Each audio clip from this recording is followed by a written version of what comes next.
బ్యాంకులు పేదల మీద దోపిడీకి తెగబడతా ఉన్నాయి. కనీస నిల్వలు మెయింటైన్ చేయలేదని గడిచిన ఏడాది కాలంలో బ్యాంకులు ఖాతాదారుల నుంచి 19,000 కోట్ల రూపాయల పెనాల్టీ రూపంలో కట్ చేశాయి.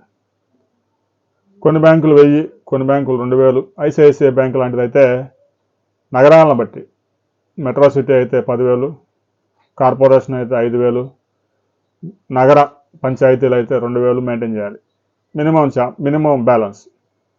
సరే, జీరో బ్యాలెన్స్ అకౌంట్స్ కూడా కొన్ని బ్యాంకులు ఇస్తూ ఉన్నాయి. ఆ 5,000, 2,000 కూడా మెయింటైన్ చేయలేక ఖాతాదారులు అవి డ్రా చేస్తూ ఉంటారు.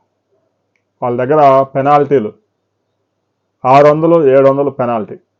మినిమం బ్యాలెన్స్ 1 నెల మెయింటైన్ చేయాలి. లేకపోతే అలా ప్రతి సంవత్సరం 7,000, 8,000 పెనాల్టీలు పే చేసే వాళ్ళు కూడా ఉన్నారు.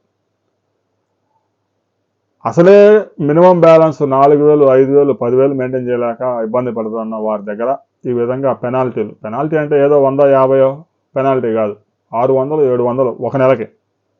ఈ విధంగా బ్యాంకులు 19,000 కోట్ల రూపాయలు చిన్న అకౌంట్ దారుల నుంచి గుంజేశారు. దీని మీద ఆర్బీఐ కూడా స్పందించాలి.